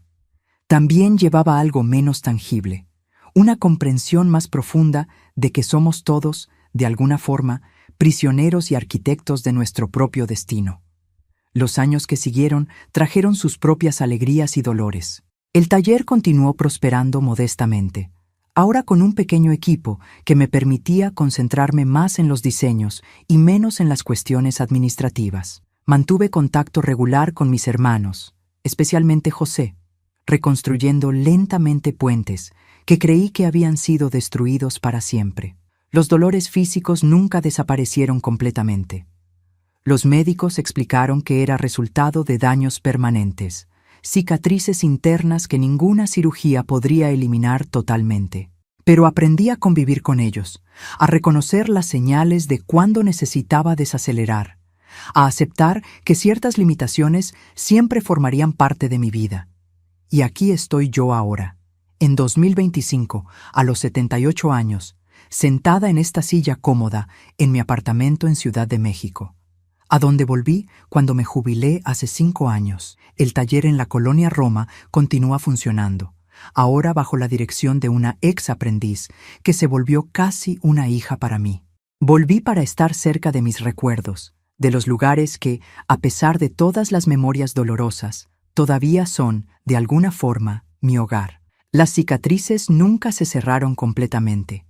En noches de tormenta, todavía despierto sobresaltada, creyendo oír la voz de mi padre, sintiendo fantasmas de dolores antiguos. Todavía saco las fotografías de Juan del álbum, donde ahora las guardo. Todavía converso con él en susurros cuando la soledad aprieta más fuerte. Todavía visito el cementerio donde descansa, llevando flores y palabras que solo él podría entender. Pero aprendí, a lo largo de estos 60 años desde la tragedia, que es posible vivir cargando dolor, que las cicatrices, por más feas y profundas que sean, también son marcas de supervivencia, que incluso un corazón roto todavía puede latir, todavía puede sentir, todavía puede encontrar pequeños momentos de paz en medio de la tormenta.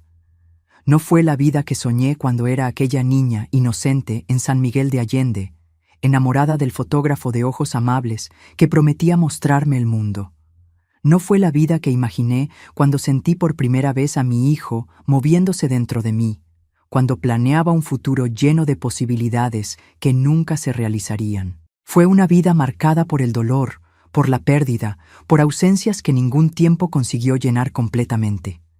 Pero también fue una vida de pequeñas victorias, de belleza creada por mis propias manos, de conexiones humanas que, aunque frágiles, me recordaban que todavía formaba parte de este mundo. Y si hay algo que aprendí, mis queridos que me están viendo, es que no existe dolor tan grande que no se pueda cargar un día más, una hora más, un minuto más, que incluso en las noches más oscuras, el sol eventualmente vuelve a salir. Y las cicatrices, por más que nunca se cierren completamente, pueden ser testigos no solo de nuestro sufrimiento, sino también de nuestra capacidad de continuar, de resistir, de encontrar significado incluso después de la peor de las tormentas. Y antes de terminar este video, quería agradecer mucho a todos ustedes que acompañaron mi historia hasta aquí. Si tocó su corazón de alguna forma, les pido que dejen su like, se suscriban al canal y lo compartan con alguien que tal vez esté necesitando escuchar que, incluso en los momentos más sombríos, existe la posibilidad de seguir adelante. Esta vieja se pone muy feliz al saber que su voz está alcanzando corazones en todos los rincones de este México inmenso, y tal vez incluso más allá. Que Dios los bendiga, mis queridos. Si realmente vieron hasta aquí, comenten amén, para que todos seamos bendecidos con felicidad y salud. Amén.